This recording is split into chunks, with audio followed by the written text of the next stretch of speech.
ഇപ്പം ഞങ്ങൾ എന്തെങ്കിലും ഒരു ബൈറ്റ് എടുക്കാൻ ചെല്ലുമ്പം ആദ്യത്തെ ഞങ്ങളുടെ ചോയ്സ് ജനാകൃഷ്ണമൂർത്തിയാണ്. കാരണം ഹീസ് ഫ്രം തമിഴ്നാട്, ഏഷ്യാനെറ്റുമായിട്ട് നല്ല ബന്ധം.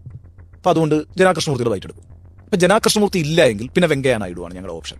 കാരണം വെങ്കയ്യ നായിഡു ആന്ധ്രാപ്രദേശുകാരനാണ്, സൗത്ത് ഇന്ത്യനാണ്, ഏഷ്യാനെറ്റുമായിട്ട് നല്ല ബന്ധമാണ്, he knows Asianet very well. അപ്പോൾ നല്ല കംഫർട്ടബിളായിട്ട് സംസാരിക്കാൻ കഴിയും. ഈ രണ്ടുപേരും ഇല്ലെങ്കിലേ നരേന്ദ്രമോദിയെ നമ്മൾ കാണുകയുള്ളൂ. അപ്പോൾ ഈ രണ്ടുപേരും ഇല്ലാത്ത സമയത്ത് മോഡിയുടെ മുറിയിലോട്ട് ചെല്ലുമ്പോൾ മോഡി ചോദിക്കുന്ന ഒരു കാര്യമുണ്ട്, ഓ ദോനോ നെഹിയന എന്നാണ് ചോദിക്കുന്നത്. ആ രണ്ടുപേരോട് ഇല്ലല്ലേ എന്നാണ്. ഹൗ ഷാർപ്പ് ഹീസ് എന്നുള്ളതാണ്. അത് കഴിഞ്ഞിട്ട് ഞാൻ ഈ ഇന്റർവ്യൂവിന്റെ കാര്യം പറയാൻ കാരണം എന്താ വെച്ചാൽ, മോഡിയെ ഈ മധ്യപ്രദേശിലെ ഇന്റർവ്യൂ കഴിഞ്ഞിട്ട് ഞാൻ പിന്നെ ഡൽഹിയിൽ നിന്ന് കാണുന്നുണ്ട്. അത് കഴിഞ്ഞ് അദ്ദേഹം ഇംഗ്ലീഷിൽ ബൈറ്റ് തരുന്നുണ്ട്.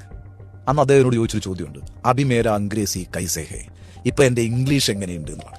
അതാണ് മോഡി. എന്നുവെച്ചാൽ ഇത്രയധികം ആളുകളെ ഓർമ്മയുണ്ട്, നിശ്ചയദാർഢ്യമുണ്ട്. ആ രീതിയിലൊക്കെ മോഡിയുടെ രാഷ്ട്രീയത്തോട് വിയോജിപ്പുള്ള ഒരാളാണ് ഞാൻ. പക്ഷേ മോഡി എന്ന വ്യക്തിയെ 1998 മുതൽ ഞാൻ കാണുന്നുണ്ട്. 2000-ൽ മോഡി ഗുജറാത്തിലേക്ക് മുഖ്യമന്ത്രിയായി എത്തുന്നവരെ മോഡിയെ നമുക്ക് അടുത്തറിയാം. പിന്നീട് മോഡിയെ പ്ലാൻ ചെയ്യുന്നതും മോഡിയെ അവതരിപ്പിക്കുന്നതും നോക്കൂ. എന്തുകൊണ്ടാണ് മാധ്യമങ്ങൾക്ക് മോഡി എതിരായിരിക്കുന്നത്? മോഡി ഇത്ര മീഡിയ ഫ്രണ്ട്ലി ആയിരുന്നു നിങ്ങൾക്കറിയാവോ? Any time you can approach ചെയ്യും. വളരെ ആക്സസിബിൾ ആയിരുന്നു മാധ്യമങ്ങളോട് വളരെ സൗഹൃദമുള്ള ആളായിരുന്നു.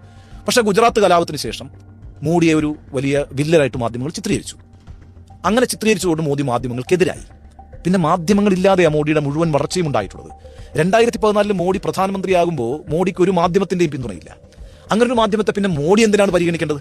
അതുകൊണ്ടാണ് മോഡിയുടെ മാധ്യമത്തിനോടുള്ള അപ്രോച്ച് അങ്ങനെയാണ്. നിങ്ങളില്ലാതെയാണ് ഞാൻ ഇവിടം വരെ എത്തിയിട്ടുള്ളത്.